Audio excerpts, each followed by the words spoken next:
అంటే పులివెందుల ప్రభుత్వ మెడికల్ కాలేజీతో సహా రాష్ట్రంలో 10 ప్రభుత్వ మెడికల్ కళాశాలలను ప్రైవేట్ పరం చేయడం, కార్పొరేట్ శక్తులకు అప్పగించడం, ఇది ఆ జీవో సారాంశం. ఈ యొక్క ప్రభుత్వ నిర్ణయం తెలుగుదేశం పార్టీ వ్యవస్థాపక అధ్యక్షులు ఎన్టీ రామారావు గారి ఆశయానికి పూర్తిగా విరుద్ధం.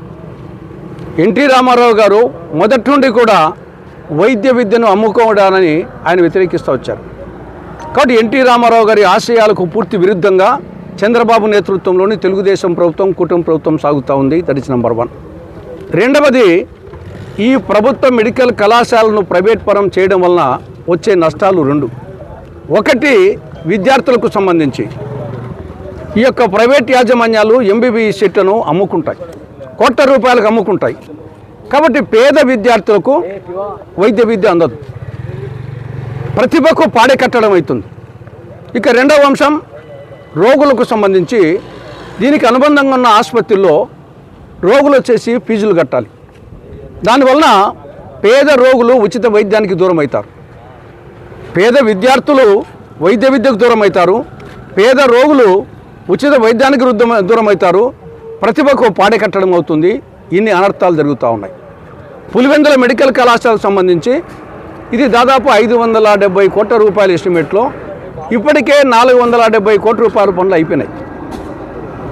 ఇక్కడ ఆసుపత్రికి సంబంధించి 100% పనులు అయిపోయినాయి. మెడికల్ కళాశాలకు సంబంధించి 60% పనులు పూర్తయినాయి. నర్సింగ్ కళాశాలకు సంబంధించి 100% పూర్తి పనులు అయ్యాయి. క్వార్టర్స్కి సంబంధించి 60% అయినాయి. కేవలం ఒక 100 కోట్ల రూపాయలు ఖర్చు పెడితే సర్వాంగ సుందరమైన ప్రభుత్వ మెడికల్ కాలేజీ తయారవుతుంది. రాష్ట్ర బడ్జెట్ 3,22,000 కోట్ల రూపాయలు. ఒక్క సంవత్సరానికి 3,22,000 కోట్ల రూపాయల్లో 100 కోట్ల రూపాయలు ఖర్చు పెట్టడానికి దిక్కు లేదా, గతి లేదా ఈ ప్రభుత్వానికి? మరి ఎందుకు చేస్తూ ఉంది? కమిషన్ల కోసం. ఈ ప్రాంతంలో ఎకరా భూమి విలువ ఎంతో తెలుసా? దాదాపు 2 కోట్లు, అంతకంటే పైన. ఈ కాలేజీకి ఉన్న భూమి ఎంత తెలుసా? 50 ఎకరాలు. అంటే ఎకరా 2 కోట్లు అయితే 50 ఎకరాలకి ఎంత? 100 కోట్ల రూపాయలు ఆస్తి. దీన్ని ప్రభుత్వం ప్రైవేట్ వ్యక్తులకు ఎంతకి ఇస్తూ ఉంది? ఎకరాకు 100 రూపాయలు అంట. 60 సంవత్సరాలకు ఎకరాకు 100 రూపాయలు అంటే 50 ఎకరాలు కలిసి 5,000 రూపాయలు. ఇది ఎలా ఉందంటే, శ్రీకృష్ణ తులాభారం డ్రామాలో వచ్చేసి నాటకంలో ఒక పాట ఉంది, భలే మంచి చౌక బేరం అని చెప్పేసి. 100 కోట్ల ఆస్తిని ప్రైవేట్ వ్యక్తులకు 5,000 రూపాయలకు, ఎకరా 2 కోట్లది ఎకరా 100 రూపాయలకు 60 సంవత్సరాలు లీజు ఇస్తా అంట. ఇదంతా ఎందుకు? వాళ్ళ దగ్గర నుండి కమిషన్లు కొట్టేదానికి. అందుకోసమే కాంగ్రెస్ పార్టీ వ్యతిరేకిస్తూ ఉంది. ఈ జీవో RT 590ని వెంటనే రద్దు చేయాలి.